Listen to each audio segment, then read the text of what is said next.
Youth Congress కార్యకర్తలు BJP కార్యాలయం ముట్టడికి ప్రయత్నించడం, బీజేపీ కార్యకర్తలు గాంధీ భవన్ ముట్టడికి యత్నించడంతో రెండు పార్టీల నేతల మధ్య మాటల తూటాలు పేలుతున్నాయి. కాంగ్రెస్ కార్యకర్తల దాడిని బీజేపీ నేతలు ఖండించారు. కాంగ్రెస్ నేతలు అదే స్థాయిలో కౌంటర్ ఇచ్చారు.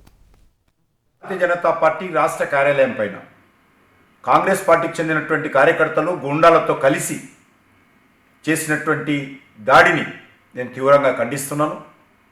పోలీసులను వెంట తీసుకొనిచ్చి బీజేపీ ఆఫీసు మెయిన్ గేట్ వరకు వచ్చి అక్కడ ఉండేటువంటి కార్యకర్తలను కర్రలతో రాళ్లతో దాడులు చేయడం, బీజేపీ ఆఫీస్ పైన రాళ్ళు వేయడము, ఇది పోలీసులు ప్రేక్షక పోషించారు.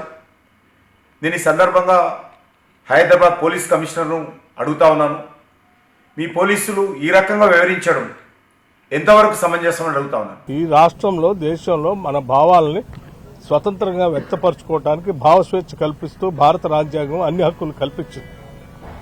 వాటిని వినియోగించుకొని ప్రజల మధ్యలోకి వెళ్లి ప్రజల ఉన్న తప్పప్పులను చెప్పటం తప్ప భౌతిక దాడులు చేసేటువంటి పరిస్థితి మాత్రం ఎట్టి పరిస్థితుల్లో ఉపేక్షించేది లేదు, ఎవరిని ఉపేక్షించేది లేదు.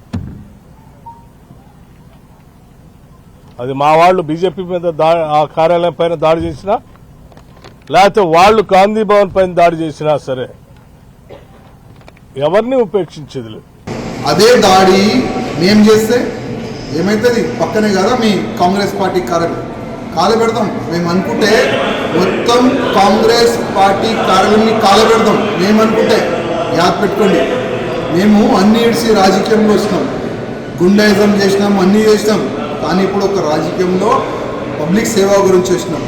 కానీ మేము బ్యాక్ వెళ్ళాలి, ఆ విధంగా మాకు ఆ సమయం తీసుకుని రాకండి.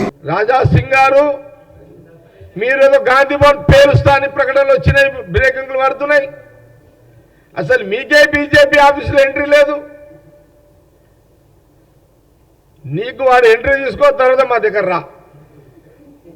నువ్వు మా దగ్గర బాంబులు వేస్తావా, మేము నీ మీద వేస్తావా, మీరు మా మీద వేస్తారా, ఆ తర్వాత సంగతిగా. भाई ऐसे डैलागा मत मारो राजा सिंह जी, हमको भी इसके बाप आएंगे डैलागा पूरे. हम कुछ कम नहीं, हम भी इसके बाप बोलेंगे. డైలాగ్ बहुत बड़े बड़े बात हमको आता. చూడండి, మొత్తం భారతదేశంలో దుర్బిని పెట్టి చూసినా తెలంగాణ కర్ణాటకలు తప్ప కాంగ్రెస్ ఏడా కనబడది.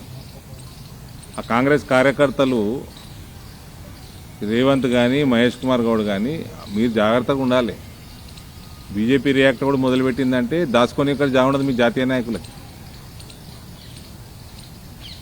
కానీ ఇవన్నీ మతిలేని పనులు, ఇవన్నీ ఈ అటాకులు చేసుడు, రాళ్ళు కొట్టుడు.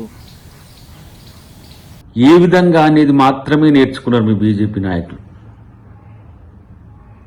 ఎవరెవరో మాట్లాడుతున్నారు కాంగ్రెస్ పార్టీ మేము అనుకుంటే పునాదులు లేచిపోతాయని. బీజేపీ పునాదులు పూసాలు కదిలే రోజులు భవిష్యత్తులో ఉన్నాయి. ఎందుకు తొందరపడతారు? ఆఫీస్ మీద దాడి చేస్తేనే అంత మీకు ఉక్రోషం, శౌర్యం వస్తున్నదే. మరి కాంగ్రెస్ ఆడబిడ్డ మీద చేసిన కామెంట్కు మీ ప్రతిస్పందన ఏంది? వారిని వెనకేసుకొస్తున్నారా? అలాంటి నీచులను, కీచకులను పెంచి ప్రోత్సహిస్తున్నది మీరు.